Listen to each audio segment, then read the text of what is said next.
Барлықтарыңызға қайырлы күн. Бүгін сіздермен екі түрлі әдіспен пісірілетін қаттаманың рецептісімен бөлісемін.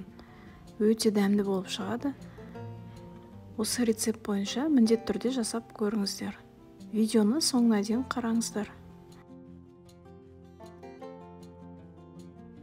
Қамырын дайындаймыз. Бөлме температурасын жылы суымызға тұзымызды қосамыз. Жақсылап араластырамыз. Сосын ұнымызға қосып, жұмсақ қамыр илейміз.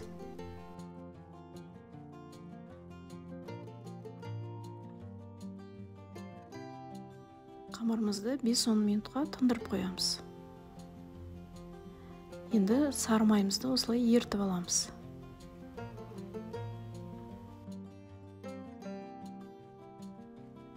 Қамырымыз демалды. Енді осы тынған қамырымызды екіге бөлеміз.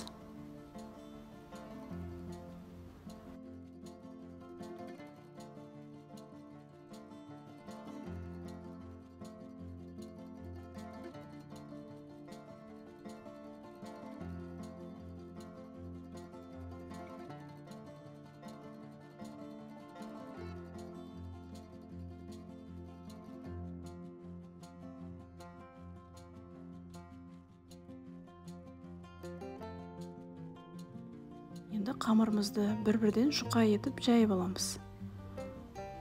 Осылай кішкене ұн сепсеңіздер болады.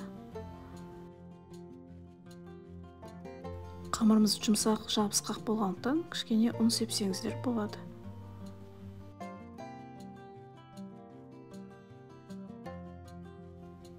Міне қамырымызды осылай жұқа етіп жайып алдық. Енді бір шетке ала тұрамыз. Сосын екінші қамырымызды жаямыз.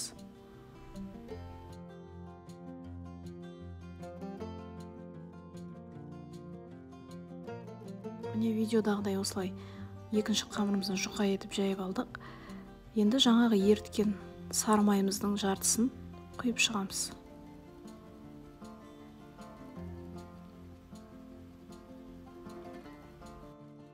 Енді барлық жеріне тегізіп біркелкі етіп жағып шығамыз. Көк пиязымызды мен алдын ала осылай кішкентай етіп турап алдым.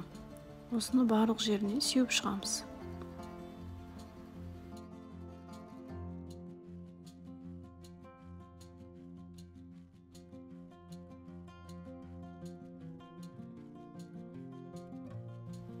Барлығын пиязымызды сеуіп алдық. Енді үстіне жаңағы жайған екінші қамырымызды қоямыз.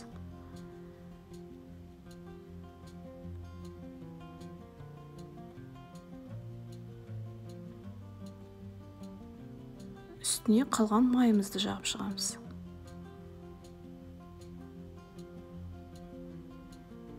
Сосын видеодағыдай осылай кесіп шығамыз.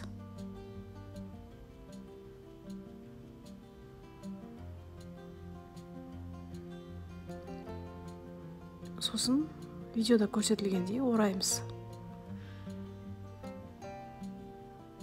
Міне барлығын осылай орап, тоңазытқышқа жарты сағатқа қойып қоямыз. Жарты сағаттан соң алып осылай майымыз кішкене қатады. Енді астына үстіне кішкене ұнымызды сеуіп, жұқа етіп жаямыз.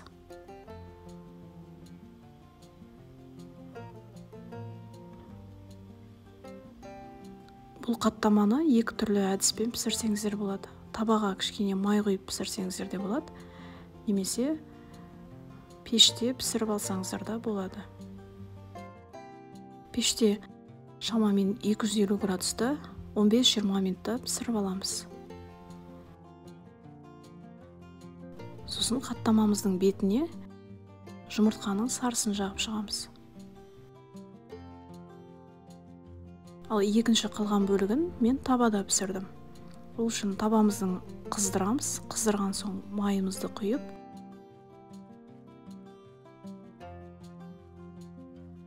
табамызда майымыз қызған соң қамырымыз салып, осылай бетін жауып, қызарғанша ұстаймыз.